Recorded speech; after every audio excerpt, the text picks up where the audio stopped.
But What Brian, an how we doing, my man? man! What an introduction. It was awesome. It was such a great time, man. It was such a great time. It was so great to finally meet you in person and to hang out with you. And I got to tell you, it took me all day on Sunday to dry out, all day today to dry out. I think I had enough beers to last me quite a long time just through the brewery, the game, and then the post-game party at Ricky's, which we'll get into. Yeah, it took me usually after like an event. Paul, one of the three founders and partner, the guy who was taking all the photos, he'll send me and upload all the photography by like the night's end, and uh, and the next day I'm posting. But I was dead. I was dead. I didn't come to until about like Sunday afternoon. I'm telling you, it was incredible start to finish. And let's start with Line 51, the brewery, because this was a place that was built down near Howard Terminal with the idea that they could be the Cubby Bear or Cask and Flagon or any of these awesome local bars in baseball around the country where you go to this you go to this bar before and after a game, you walk over to the ballpark and you have a great time. This place was amazing. PT and crew treated us so well, but it sits there as a gamble that didn't pay off because the ballpark wasn't there. But man, this place was awesome. The beer was great. And how awesome was the event? I mean, we packed that place and every fan that showed up was so awesome.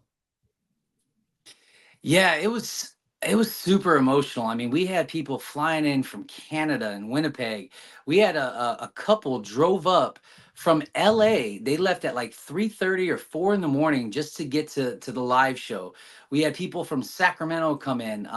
There was three guys, three friends from Minneapolis that flew all the way out just to be there.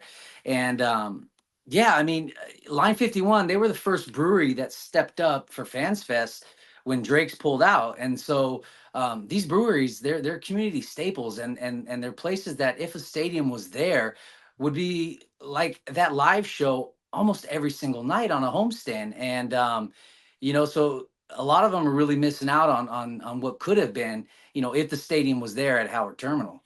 There was a lot of emotion in that room, and I appreciated them all because at times it was hard to hear the broadcast because there were so many people there, and it was a big, huge building, an old warehouse converted to a brewery. But every time I was like, hey, let's hear it for the mayor, or hey, let's hear it for so-and-so, Grant Balfour, hey, let's hear it for Line 51. They all went crazy. And then at the end, after we were off the air, we had a few chants going. Sell the team started circulating. That was amazing. We got a huge team picture. And then there was an F. John Fisher. That was even better. That's where we really got the energy in the building up. I loved it. Yeah, yeah, and we stayed a little bit late because I think we were just like soaking it all in because, I was worried that not a lot of people would be there because of, because of work and everything. But I think we had upwards of like 200 people, just crammed wall to wall at Line 51. And like you alluded to, I mean, people were genuinely, they were happy. They were happy to be together amongst each other, talking, conversing about stuff that we're all going through as fans. And to have you there, somebody that's been an ambassador on a national level, whether they could hear you or not, just being in your presence, I know meant the world to them. And then having that live broadcasted, and shout out to Jillian, Bruce's wife, for making sure everything was good, and Aiden back in, New York and everything. We have something that we can then go back on, listen to, look at, and see for the rest of our lives, whether the A's stay or go. We have that, and you helped bring that. I mean, you were the man that brought that here, and so that speaks volumes to what this entire movement has been about, right? It's not necessarily trying to keep the A's here, which we're all trying to do, because we know, we're fighting against 29, MLB owners and everything, but it's the fact that we get to create these memories, we get to push uh our feelings and everything out on a national level. It's viewed, it's recognized, it's acknowledged, and we have people advocating for us, yourself, Ken Rosenthal, Jeff Passan, the Foul Territory guys. I mean, there's a lot of people. I was just on a radio show today, San Diego radio station, a huge radio station down there, because they wanted to ask about the Sell Flag tour. Like that's something we've been doing, having fun with. But the fact that now we have radio stations reaching out to us saying, what is this all about? And we're in your corner and we're rooting for you guys. And they can empathize because of what happened with the Chargers. Yeah, it's a That's great special. point. Yeah, that's a great point. What was your read on the mayor? Had you ever had any contact with the mayor? She came through and she did about a 15-minute interview with us. What was your take on that? Man, I love the mayor. She is she's awesome. But just from I don't know her. I don't live in Oakland now, and so I can't really speak to the political stuff and all that. But across the board, statistics have been down in Oakland. She inherited a horrible situation when it comes to the stadium and the Oakland A's, and collectively they raised 950 million for Howard Terminal. They she said in the interview, which we haven't heard before, is she literally was there, her crew was about to be pen to paper, and 2 hours later Cavill calls her and is like, peace out, we're going to Las Vegas. I mean, that's how close this was to a $11 billion development. And like Damon Bruce was saying, like, what are your thoughts on if they just had a stadium? Like, how do you feel if it was just a stadium and not the development? And the fact that she responded by saying that location is shovel ready, if that's just the case. And, now that, there, of course, would be some things that would have to happen, but it's theoretically pretty damn near shovel ready. And the fact that the Coliseum's been sitting there, it's never been developed, it's never been invested into, the area around's never been invested into. It just, it angers me. It makes me mad because there's so many other stadiums that were in situations like the Coliseum were, and they were developed. The areas around it were developed. Um, and those stadiums are considered to be gems of this league.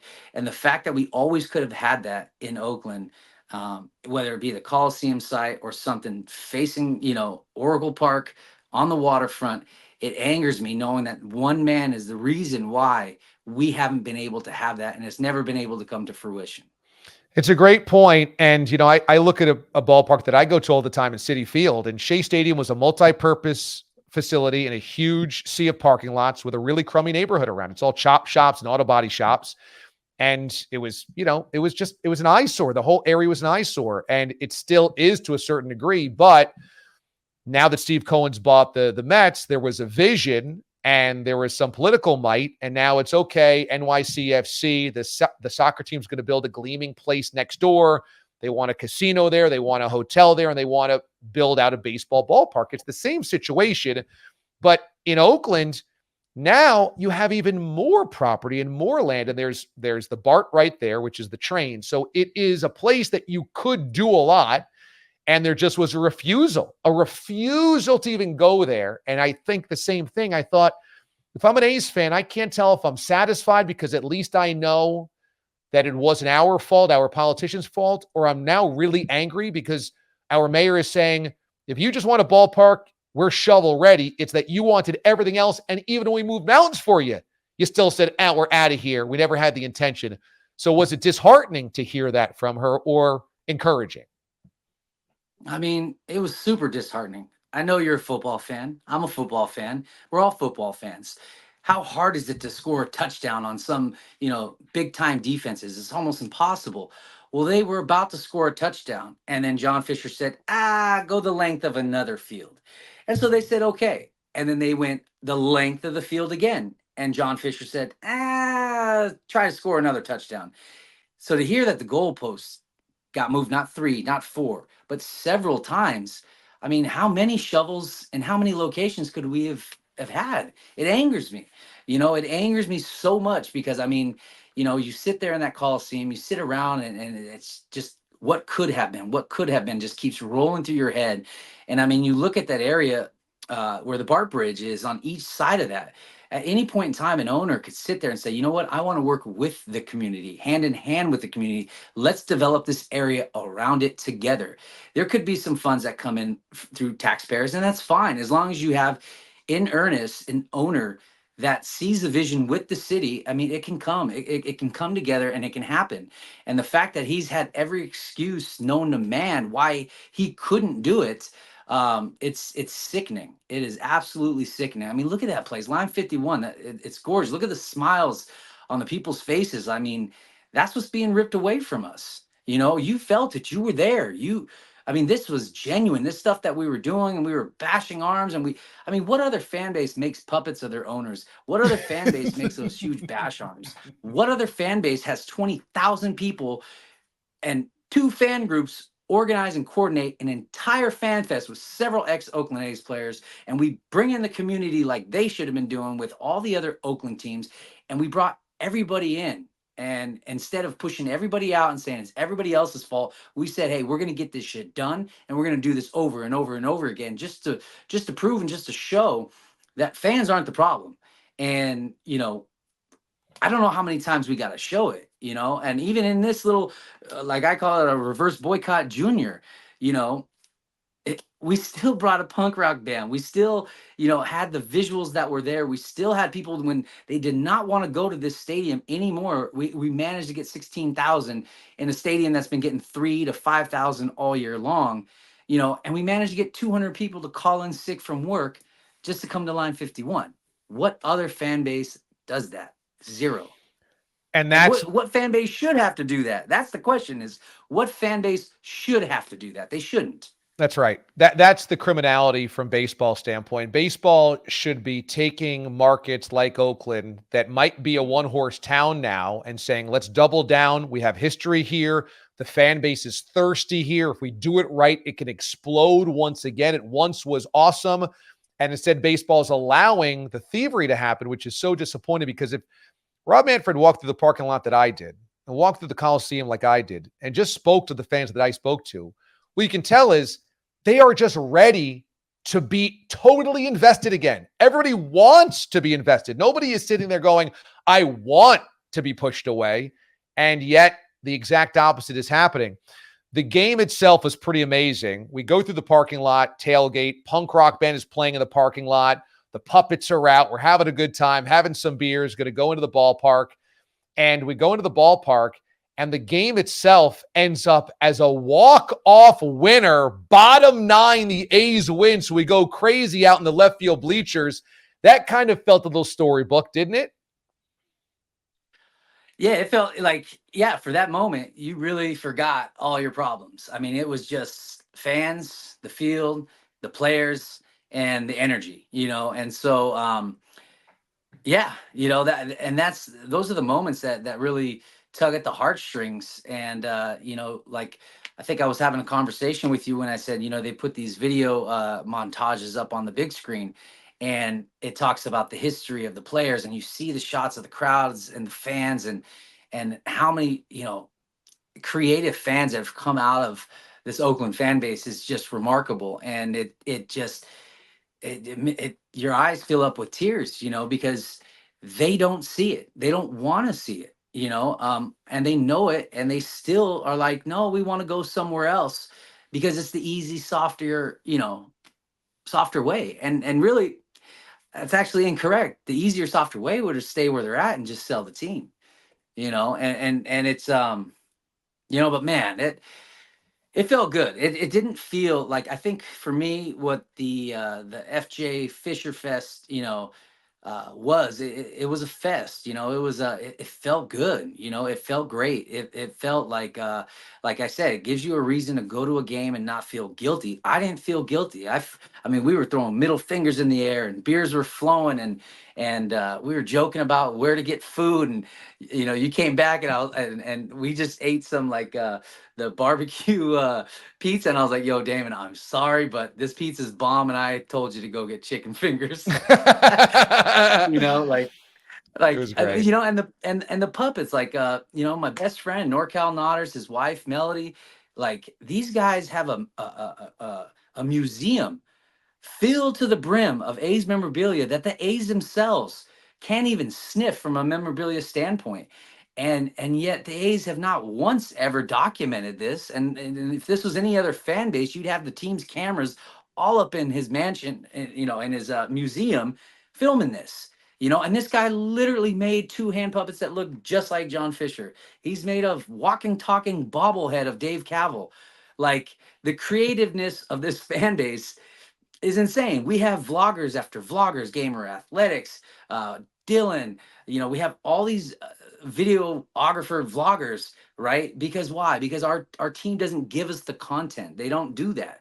You know, we had to create a last dive bar, and since then we've put out 40 pins when the A's are still selling the ones from 3 years ago. You know, and so Yeah. it's like there's so many things the A's fans are forced to do because ownership just fails to do it altogether.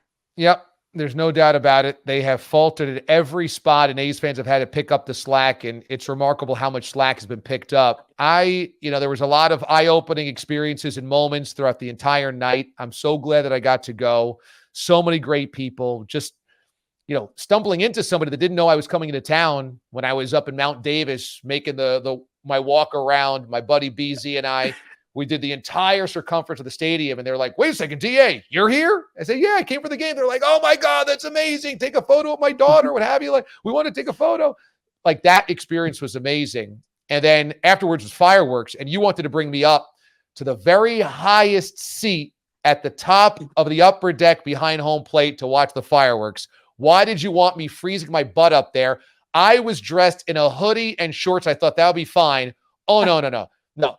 A June night in Oakland is like, early March here in New York. I'm like, holy crap. I wrapped my legs in a cell flag just to make my way through that fireworks display. But you hiked me up to the top there. Why did we go all the way to the top? Boy, you were freezing your ass off. Oh, I think outside of just wanting to see that, no, I'm just kidding. You know what? Going all the way up there, I wanted you to go up there because I wanted you to see the entire stadium. I wanted you to see all the lights that you see from the fans below filming. I wanted you to see the reflection of the fireworks off of Mount Davis and those tarps, and see the branding, the logo, the retired players. And I just wanted you to see the magnitude and totality of the essence of just the Coliseum. And it really, for me, going all the way up there on a fireworks night, and usually after a theme night that we do, that was kind of like, that was kind of what that was. It was like a theme night. And so usually after that, we all go up there and we're just sitting up there. We're talking about the night. We're smiling at each other. We're laughing. All the inside jokes from the nights come up. And I mean, to me, that's just an experience that I wanted you to have and wanted you to see. um, Little did I really take into consideration that it was like 4 a.m. New York time for you. And so you were struggling to take that moment in. But I wanted you to see the entire stadium and just kind of have a bird's eye view of all its glory, because for me, I was getting emotional seeing those fireworks go. I barely even looked at the fireworks show. I was just looking at the stadium and the architecture of it, because I mean, if those walls could talk, they would tell us so much, and they have told us so much, and we've listened for so long, and that's why we're as crazy as we are about this team and in this organization, because that history in this franchise means everything to us. It's ingrained in us, and just because some dipshit owner for the last 20 plus years um, is taking that away from us, he can't take that away from us. As the Todd father says, he was with us all night long as well. I was a trooper in every sense of the word. I began drinking pretty good sized beers at line 51 at 1 o'clock in the afternoon. I made it all the way through. There was a 3-hour time difference in my body. I was on very little sleep, and it was freezing cold. I was a trooper for everything, but man, that cold bit me, and I was a baby about that. I'm like, how is it June in California and I'm freezing? This should not be. This did not equate to me. Hey, before I let you go, Bri, just tell me, after the game, I'm like, hey, we want to go out for beers after the game. Where should we go? And I figured there was going to be a bar 100 steps away from the Coliseum. There's going to be a bar a 2-minute drive away from the Coliseum. You're like, nah, I know where to take you. We get in the car, we get in the highway, and we're driving for like 15 minutes. I'm like, well, this can't be the closest bar. You guys are like, no, we got to go to Ricky's. We got to go to Ricky's. We got to go to Ricky's. I had no context of Ricky's before we went. Since when I've told people, they're like, you went to Ricky's? That's awesome. Tell me why we had to go to Ricky's after the game. We had to go there. So Ricky's is like, that is the spot for so many players of years gone by for the Oakland A's. that have gone there and been a patron at that bar. There's so many A's greats, legends, Hall of Famers that have sat on the very bar that you were sitting at, drink from the same glasses that you were drinking from. And so, even as recent as Fans Fest, we had 1974 World Series champion Billy North 2 nights in a row sitting at Ricky's, being hung over for Fans Fest at Ricky's. I mean, this is a place that the players and some of the staff and the guys come in from out of town, and the Oakland players will be like, let's go to Ricky's, let's go to Ricky's. I mean, it's the spot that you go to if you're associated with the Oakland A's. And so I kind of wanted you to be in that same place that all these greats have gone to in the past. And I mean, it was awesome. We were, well, not we, but BZ, he was Chicago two-stepping, and everybody, when you go there, like I've been to Ricky so many times, and never once there's been an issue. It's always been that type of vibe where it was, super cool and everything like that. And so, there was no better way to like end the night. And of course, we had to bring Dave Cavall with us, and just like my mission there was like, I got to get a pic of these two drinking a beer together, like. Dave Cavall, our fake president, we've had him, Steve Babb, man, that's my buddy, but we've had him out to all these events, and it just brings the event to another notch because this guy's got that gig like dialed in. I mean, I guess one thing you got to give Cavill credit, the real Cavill, is the guy's such a salesman. It's so easy to pick up on his mannerisms and his bullshit, and so like Steve's able to just emit John or Dave Cavill bullshit, and it was just hilarious because the dude's like in character the entire time. You know what I mean? It was awesome. It was so Yeah. awesome. Dave Cavall, who's fake Dave Cavill, and this guy that plays the fake Dave Cavill was so much fun. So funny the entire night. He never took off the aviator glasses. He had the suit, the tie. He played up the whole thing. He's getting booed everywhere that he goes. He's the perfect heel. It was amazing. And so my buddy BZ and I, he's from out there in Cali, and we've been friends since college. And then Dave Cavill, you, the Todd father, we're going to Ricky's. I mean, it was such an iconic night. All they're doing is they're playing 1990s slow R&B, and there's the Chicago step, and there's just this organized dancing. And I was one of the few white people in this place, and it was epic. And everybody that I've talked to since, where like the Raiders used to go. That's where the A's used to go. You went to Ricky's? That is awesome. So I'm very, very happy that I got the full Oakland experience, and you got me to Ricky's.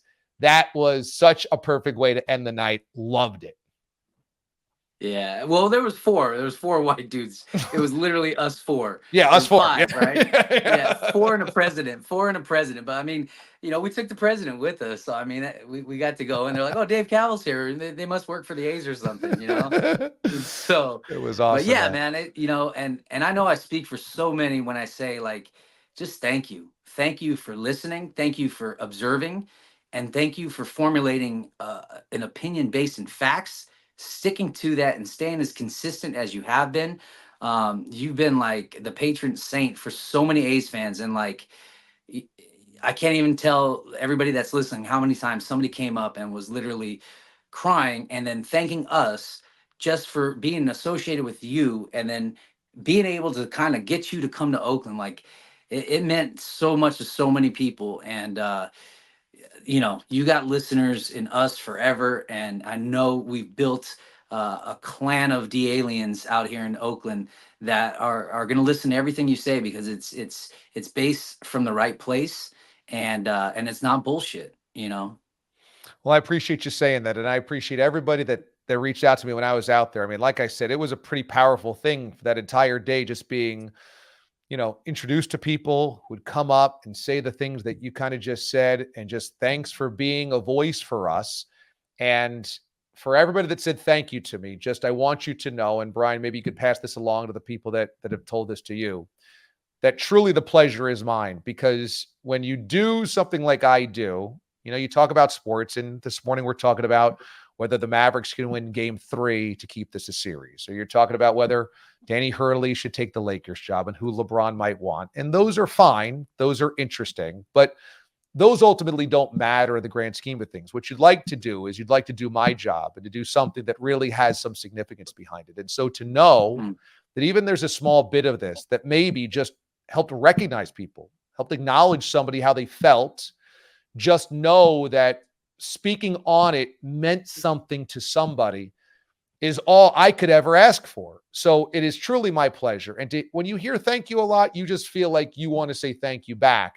So the pleasure was mine, man. You were an amazing tour guide and concierge the entire weekend, man. I mean, I can't thank you enough. And that's why my listeners and my audience, I think they're all in a Last Dive Bar, because we're trying to create, I think, a family here where everybody's good people. And everybody on my side that I've hired or brought on, it's like, we only do this with good people. And you are the sponsor of this show, and you have the gear that we give away on this show, and you were the first on it to say, hey, we want to be part of this. So you're good people as well. And everybody that's listening out there should know that's my whole thing, is to bring good people together. So you're the best, man. And I thank you for having me out there. And it was just a freaking blast. And I want to do it again. And I'd be lying if I didn't say that last night I started looking at how much ticket prices were for that last home game at the Coliseum in late September. I'd be lying if I wasn't already thinking, maybe there's a way I can pull that off. I don't know. Not saying I'm definitely going to, but maybe there's a way I can pull it off. Let's go. All right, brother. Let's go. I appreciate it, right man. On. We'll talk again, I'm sure, but thank you again for the entire weekend. It was amazing. All right, DA. Thank you. And I'll talk to you probably on your next show. Right on. That sounds great, man. Thanks again. Bryan Johansen, founder of Last Dive Bar. And Last Dive Bar is giving you guys 15% off anything in their shop. So go to lastdivebar.com, use code MOTHERSHIP. Boom, 15% off. Lastdivebar.com, use code MOTHERSHIP. All the stuff that we're giving away here is all through them. And so they've got all these awesome t-shirts. They've got great designers. They've got great graphic artists. They have these great beer mugs as well. If you just want a beer glass for the summer, you can throw in the fridge, have in the outdoor bar, use, to sit on the porch or whatever, take to the pool. They've got great stuff. Go to lastdivebar.com. They've got hoodies. I had the coolest hoodie ever. I thought it was black and neon, the Oakland Coliseum outline in neon that said Last Dive Bar. I loved. You saw me wearing that in all those pictures. They've got just really, really cool stuff. And again, if you're one of us, you get the code MOTHERSHIP. You get 15% off your order. So go there now, lastdivebar.com. And they've been the first title sponsor of Watch DA Live. And that means a hell of a lot to me.